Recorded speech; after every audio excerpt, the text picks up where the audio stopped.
Ah, bien, perfecto, se escucha bien. Perdona el retraso. Vale, pues nada, empezamos. Antes que nada, me gustaría mandarles un saludo de paz a todos.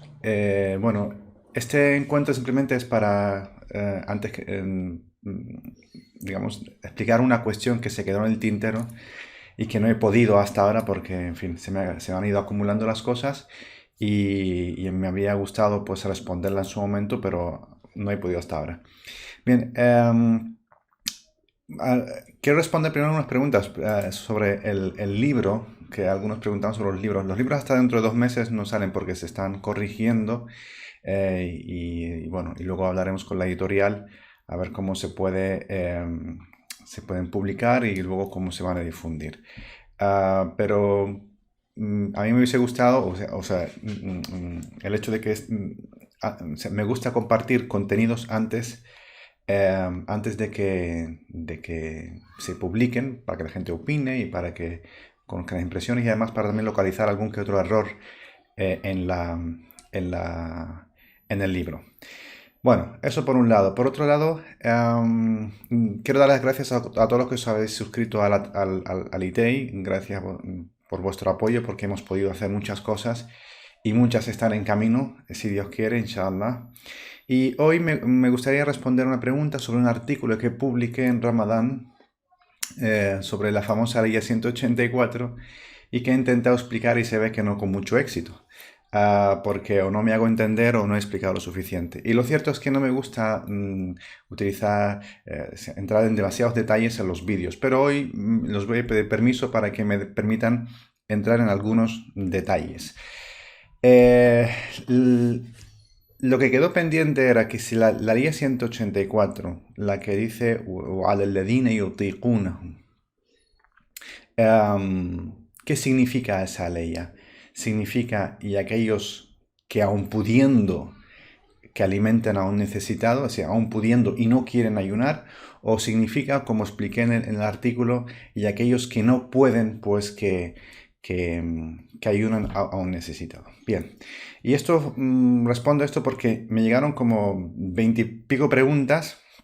Una de ellas estaba vinculada con una respuesta que es un hermano y que evidentemente yo todas las respuestas las recibo a buen grado y todas las críticas también, siempre que estén como hizo este hermano, ¿no? Desde el respeto y desde la argumentación. Y también estuve debatiendo con algunos que sostenían que significaba no, que aun pudiendo, tú puedes elegir ayunar o no, y si no ayunas, pues alimentas a un necesitado. Bueno, yo dije que esa ley no significa eso, pero hoy vamos a explicarlo con cierto detalle. Vale. Una cosa que me llamó la atención es que uno decía que, bueno, que no hacía falta tener un conocimiento gramatical o que la gramática no era tan importante entonces, y eso es un error porque la gramática no es más que una palabra que designa nuestra observación de cómo se funciona la lengua. Bien, la lengua no funciona de forma caótica, sino que sigue un orden y ese orden lo observamos y cuando lo observamos intentamos categorizarlo y darle nombre, ¿no? La oración, por ejemplo, decimos que la oración tiene un sustantivo, un sujeto, tiene un predicado, tiene un complemento y este tipo de palabrerías gramaticales no son más que la observación de cómo funciona nuestra lengua. Es decir, que la lengua funciona con un orden determinado, no funciona de forma caótica. Y esa observación o esa organización le llamamos gramática, ni más ni menos. Por lo tanto, la gramática es fruto de nuestra observación de cómo funciona el lenguaje, nada más. Y luego, esa nota supongo que fue un desliz o fue un error, porque hoy voy a poner un ejemplo de la importancia de la gramática. Y que si es bien es cierto que en el método de cómo hay que conocer el significado de las palabras se empieza por conocer la raíz, sí, pero ese es el inicio, pero luego de esa raíz hay que conocer sus transformaciones morfológicas, cómo cambian, cómo se va a afectar esos cambios, etcétera. Así que si me van a permitir, voy a la pizarra un momentito a poner un ejemplo. Bien, entonces, en el ejemplo vamos a utilizar una frase para ver la importancia de la gramática, ¿no? Digamos, por ejemplo, a ver si escribe bien esto. Bueno, pues bueno, está respondiendo. esta es la palabra árabe, keifa, que es una partícula de interrogación, ¿cómo? Keifa, huwa, ¿sí? Y este ejemplo lo utilizo yo normalmente en mis clases, ¿no? Y creo que en uno de los vídeos que se publicará más adelante sobre el origen del Corán también utilizo el mismo ejemplo. Keifa huwa Muhammad, ¿vale? Bien. Y entonces, y aquí termina, vamos a poner las vocales para si alguien quiere leerla bien. Bien, Muhammad, bien. Y voy a repetir aquí la misma oración, la misma, tal cual. Kaifa. Bien. Kaifa, ¿cómo es? Bien, Muhammad. Vale, perdón. Este lápiz digital es complicado de controlar. Vale, bien. Más o menos ha salido, vale. Y la shadda. Kaifa huwa Muhammad y Kaifa huwa Muhammad. Bien, realmente aquí estamos ante, parecería que son dos oraciones exactamente iguales, pero lo cierto es que son dos oraciones totalmente distintas. Entonces, claro, dirían, ¿en qué se diferencia si dice exactamente lo mismo arriba que abajo? No, no dice lo mismo arriba que abajo. De hecho, esta oración en un árabe moderno la podemos dejar pasar, pero en un árabe clásico, sobre todo un árabe coránico, es una oración totalmente incompleta. Bien, ¿por qué? Bueno, porque fíjense que yo depende de cómo declino al final, aquí, cómo declino esta palabra, vamos a cambiar de color, ¿no? Para que... ¿Cómo voy a declinar la palabra? Si digo Kaifa huwa Muhammadun, ¿sí? Una declinación que tiene que ver con el nominativo en este caso, ¿no? Marfu'a. Y Kaifa huwa Muhammadan. Bien. Para que vean la importancia de la gramática y lo susceptible y lo sensible que es la lengua árabe, ¿no? Y especialmente la lengua coránica. La lengua coránica es de una susceptibilidad, de una sensibilidad asombrosas. ¿Qué estoy diciendo en esta oración? Bueno, en esta oración estoy preguntando ¿cómo es Muhammad? ¿Vale? ¿Cómo es Muhammad? Bien. ¿Vale? Vamos a poner doble M. Pero, y en esta, aquí no estoy preguntando cómo es Muhammad. Aquí te estoy preguntando a ti cómo es tu relación con Muhammad. ¿Cómo ves a Muhammad? ¿Cuál es el trato que tienes con él? ¿Vale? ¿Cómo es Muhammad contigo? O sea, ¿cómo ves tú a Muhammad?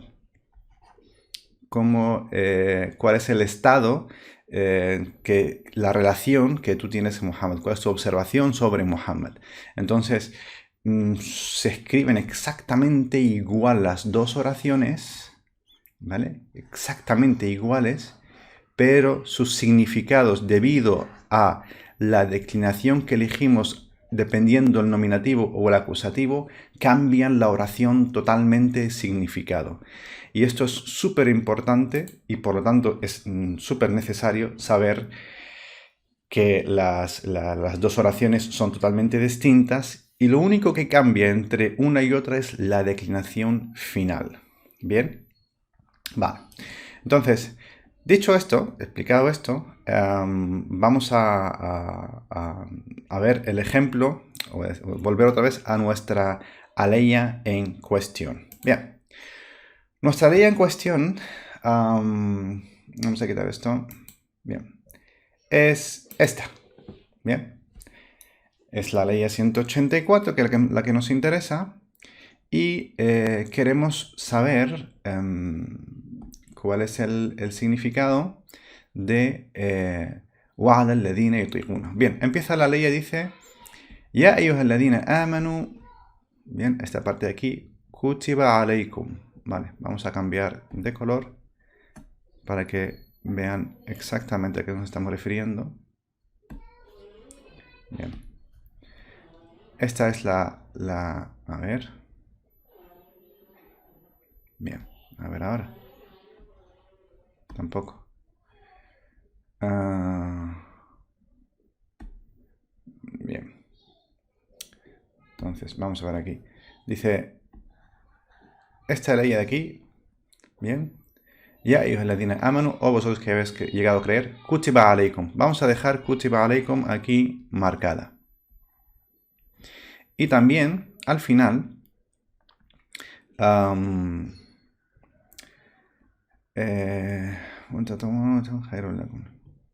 y vamos a dejar esta palabra también rodeada porque vamos a hablar de ella más adelante. Fidyatu.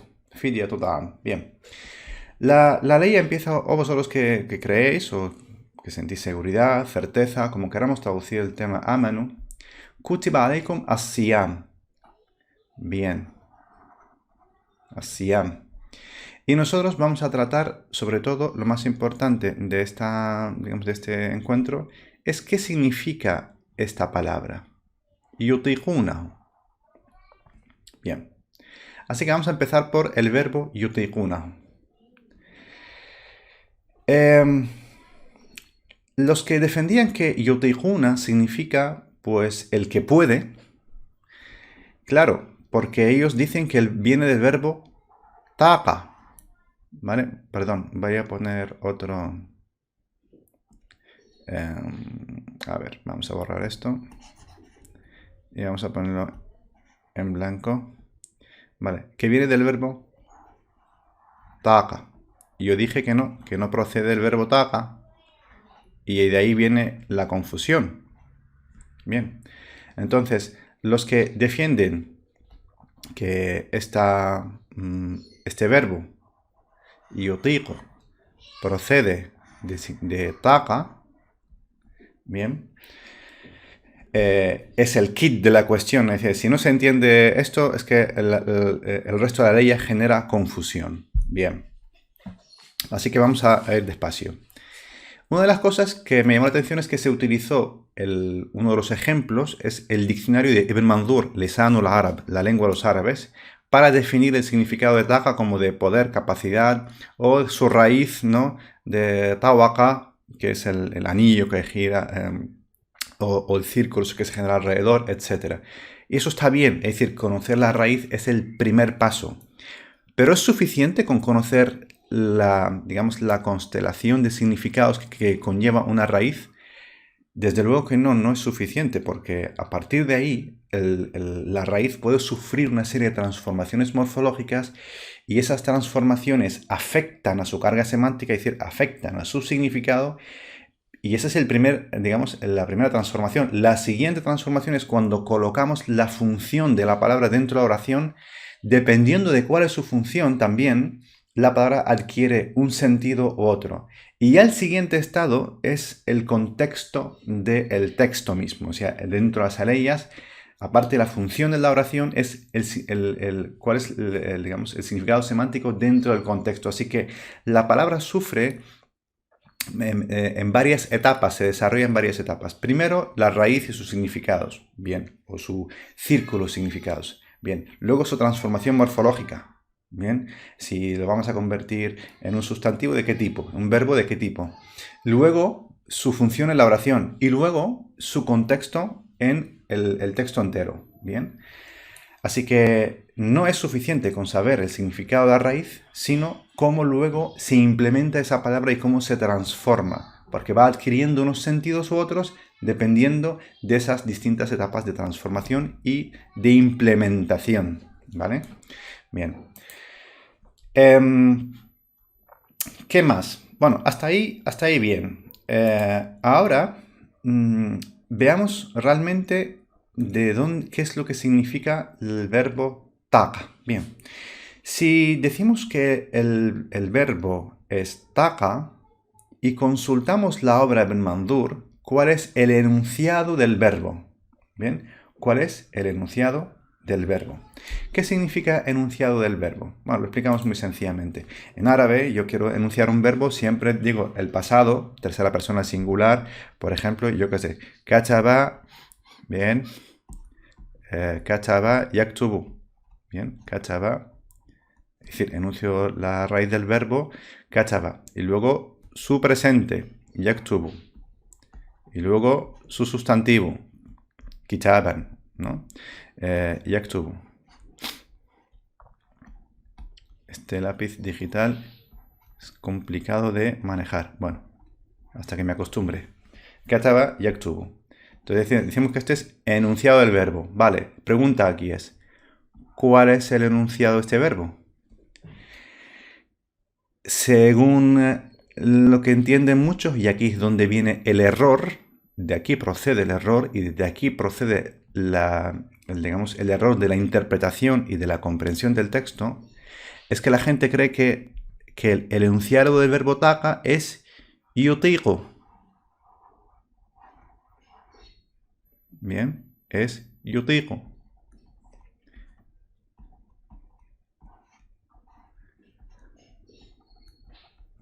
Bien, y aquí viene el error. No es yutiqu. Efectivamente, coincidiría con el verbo que tenemos en la ley. Yutiqunahu, es decir, yutiquna ellos, o sea, sería en este caso ellos. Este es tercera persona del singular, el masculino, y este sería tercera persona del plural. Yuti. Bien. Yuti. A ver, espérate. Yutiquna. Pero yutiquna no es de taqa. Y aquí es donde está el error. Bien, y puesto que se ha utilizado el diccionario de Ibn Mandur, vayamos a ver qué es lo que dice el diccionario de Ibn Mandur. Fíjense que el diccionario de Ibn Mandur lo que nos dice aquí, que el enunciado de taqa no es yutiqo, sino yatuqo.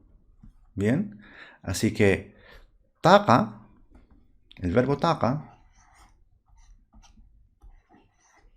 poder, tener capacidad de, o poder, su enunciado es taqa yatuqu con waw.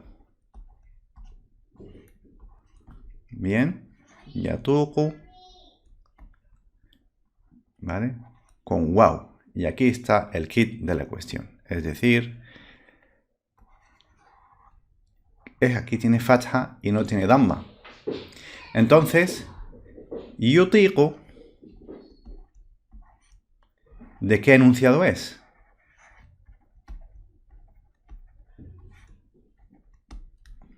¿Vale?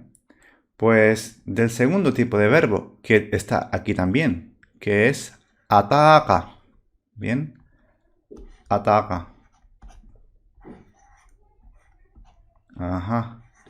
Vaya, qué sorpresa entonces. Tenemos que Ibn Mandur ya recogía el enunciado de los dos verbos distintos. Por lo tanto, ¿acaso taca y ataca significan lo mismo? Imposible. Por ejemplo, eso es como preguntar si el verbo dhahaba, ir, ¿vale? Dhahaba, es lo mismo que adhaba. O nafaqa, igual que anfaqa. Bien.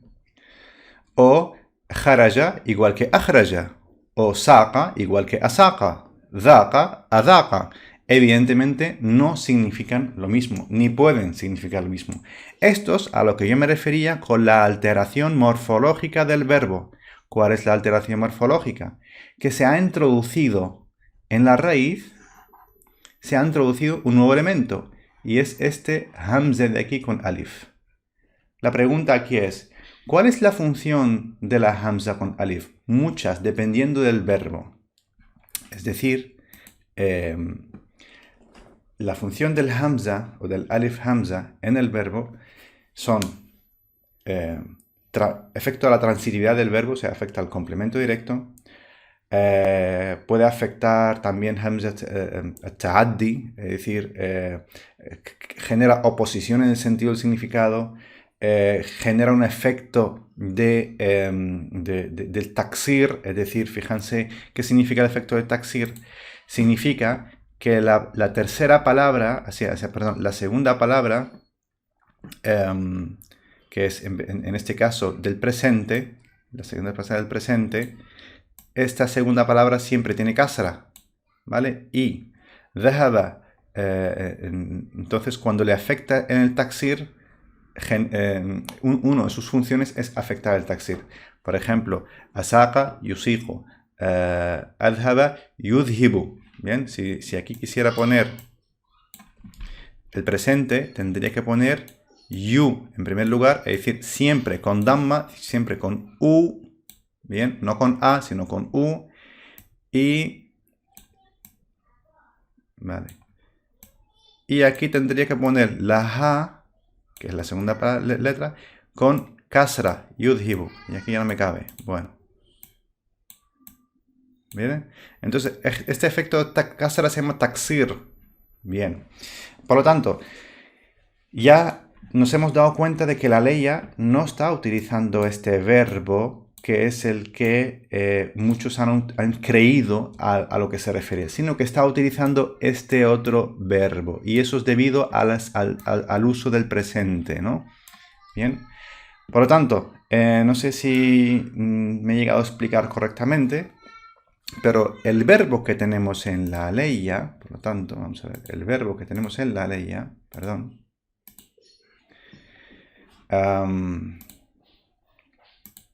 vale. El verbo que tenemos en la leya es... vale, bien.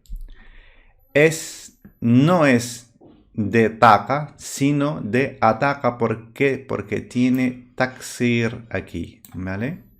A ver... perdón.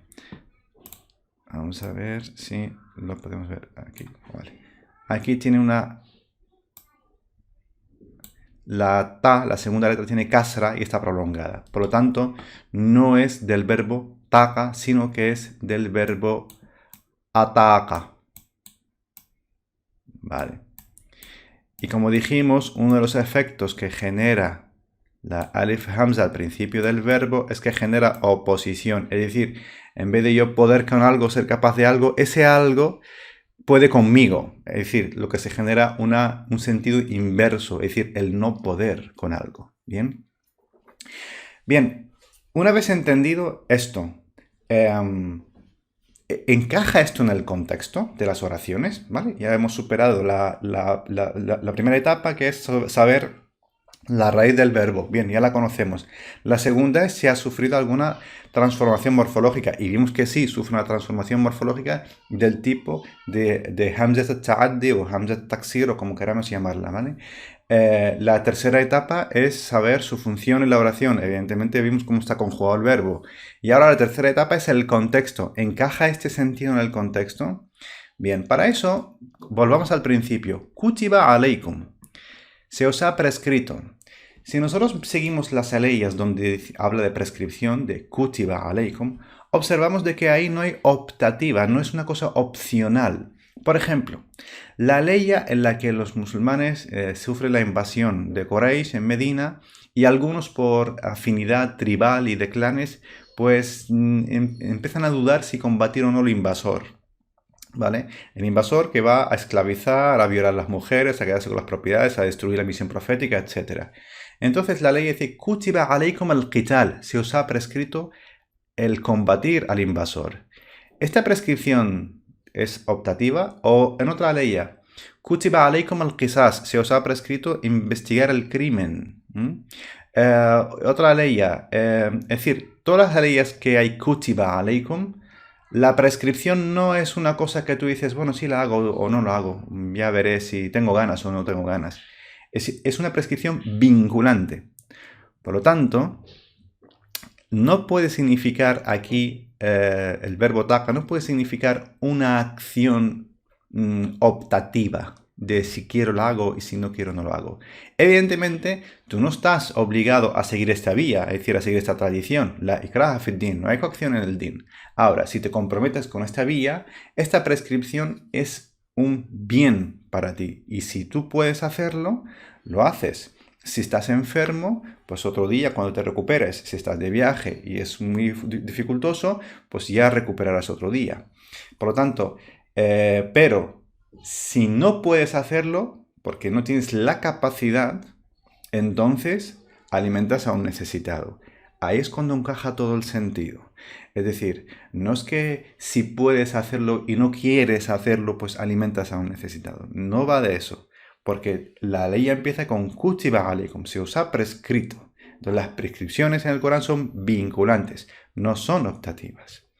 Y la otra cosa que me dijeron también es que khairan sawfa huwa khair, es decir, la palabra khair aquí no es comparativo, es decir, no es mejor que, ¿vale? فَمَنْ تَطَوَّعَ خَيْرًا, ¿vale? فَهُوَ خَيْرٌ, perdón, es esta segunda, perdón. Es un bien. Aquí la palabra khair se convierte en comparativo de mejor que cuando hay un elemento de comparación. Por ejemplo, una idafa, man, min, cualquier elemento de comparación es cuando esto se convierte en comparación. Si no hay un elemento de comparación, una idafa es una anexión, por ejemplo, mejor que, khairul kutub, el mejor de los libros, khairul rijal, el mejor de los hombres, etc. Una idafa. La segunda es cuando tengo otro elemento que es qué o quién, ¿no? Min o man. Khairun min o khairun man. Entonces sí tendría sentido de comparativa, de mejor. Pero aquí no está, aquí está actuando como un sustantivo normal, es decir, es un bien. ¿Bien? Dice, aquel que, digamos, yatatawa significa que da de más cualquier bien, aunque pudiendo ayuna y aún así alimenta al necesitado, todo aquello que des de más es un bien, no es algo mejor, ¿no? Wa an tasumu khairun lakum. Y aquí exactamente lo mismo. Khairun lakum. Lo mismo que aquí. Es decir, aquí khairan, khairan y khairan están actuando como sustantivos y no están actuando como comparativos porque no tienen ningún elemento de comparativo. Es decir, no hay ni una idafa que pueda utilizarse como comparativo. Es decir, la idafa es la anexión, ¿no? Mejor de. No hay ni min, ni man, ni ningún otro elemento comparativo. Aquí la palabra khairun o antasumu khairun significa y el que ayunáis es un bien, no es que sea mejor, sino que es un bien para vosotros. Bien, si realmente supierais. ¿Qué más? Bueno, yo creo que más o menos esto. En resumen, Kutiba alaykum as-siyam, las leyes, la 184 y 185, para ya terminar, porque hemos alargado mucho. Ya, hijos de ladina amanu, se os ha prescrito el ayuno. No solamente el ayuno de Ramadán, cualquier ayuno. ¿Vale? Kama kutiba ala ladina min qablikum la'allakum tattaqun. ¿Por qué dices cualquier ayuno? Por lo que viene ahora. Ayyaman ma'dudat, días contabilizados. No dice solamente el mes de Ramadán. Eso lo va a concretar después en la ley de 185. Pero aquí la presentación es que el ayuno que se os prescribe es vinculante, tanto si se trata del ayuno del mes de Ramadán como del ayuno cuando uno comete un homicidio involuntario de 2 meses, es también prescriptivo, decía, es vinculante, no es optativo. El ayuno de los 3 días, etcétera. Es decir, cualquier ayuno prescriptivo que tiene días contabilizados. El mes de Ramadán, que tiene el mes contabilizado, los 2 meses por el tema de cuando se comete un homicidio involuntario. El de 3 días también es vinculante, o sea, cualquier ayuno que está contabilizado es prescriptivo. Y luego da las opciones, es decir, si el estado en el que estás enfermo, pues otros días, de otro momento. Si estás de viaje, lo mismo. Pero ¿qué pasa? Hay una pregunta que no está respondida. ¿Y qué pasa si no puedo porque soy una persona mayor o tengo una enfermedad crónica? Es decir, no puedo recuperarlo otros días, ni otros meses, ni otros años. Entonces es cuando yutiqunahu tiene todo el sentido del mundo. Es decir, y aquellos que no tienen esa capacidad, no tienen esa energía, porque el ayuno puede con ellos, entonces que alimenten a un necesitado. Y todo lo que den de más es mejor para ellos. Así que espero que esta vez haya logrado el objetivo. Haya logrado el objetivo de explicarlo. No sé si alguien tiene alguna pregunta y ya para ir concluyendo. Bien, yo sé que hay un atraso de unos segundos, voy a esperar los segundos.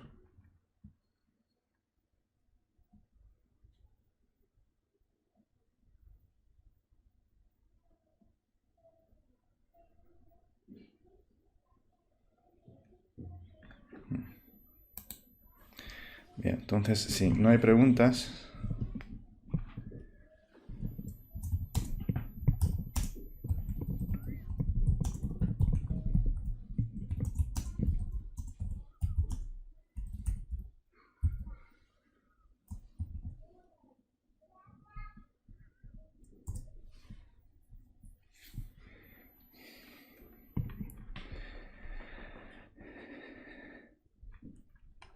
Bueno, en resumen, la clave es saber que la conjugación del verbo no se trata de taca, sino de ataca.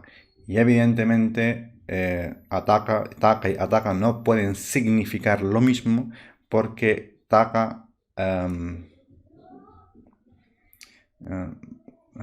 ¿dónde se puede comprar el diccionario apropiado para el Sagrado Corán? Diccionario, bueno, ya ni siquiera para el Sagrado Corán, sino para el árabe mismo. Hombre, y para el árabe que yo tengo, a ver, no hay ningún diccionario así clásico que yo conozca al menos. Es la 184, 185. No hay ningún diccionario que yo conozca al menos traducido clásico, por ejemplo, Lisan al-Arab de Ibn Mandur o Ibn Fares traducido al castellano, no. Lo que hay es un diccionario de árabe moderno.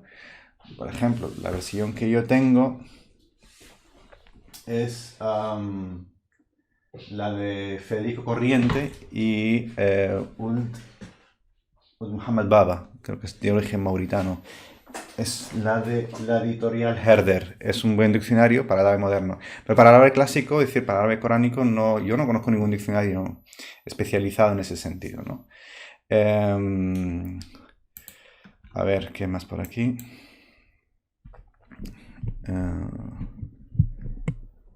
A ver.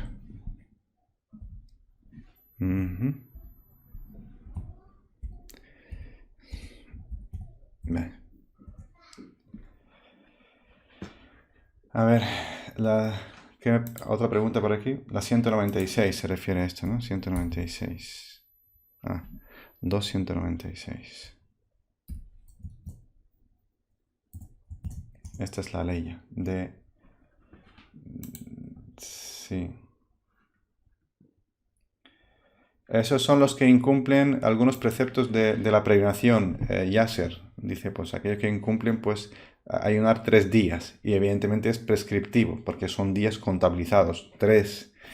Es decir, que la ley 183 de la sola vaca, cuando dice se os ha prescrito el ayuno como fue prescrito a aquellos anteriores a vosotros, ayyam al-ma'dudat, ese ayyam al-ma'dudat incluye todos los ayunos, no solamente el mes de Ramadán. Luego, la 185 especifica que aquí en este contexto habla del mes de Ramadán. Pero la 83, 84 habla de todos los ayunos, son prescriptivos y todos tienen días contabilizados, incluido el mes de Ramadán, no exclusivamente. Bueno, pues si no hay más preguntas, lo dejamos aquí. Muchísimas gracias y espero que al menos esta parte que quedó en el tintero del mes de Ramadán, pero porque no he podido abordarla con detalle, se puede abordar con mucho más detalle, pero yo creo que esto es suficiente porque eso sería demasiado engorroso y seguimos para otro momento. Bueno, un saludo de paz. Wassalamu alaikum.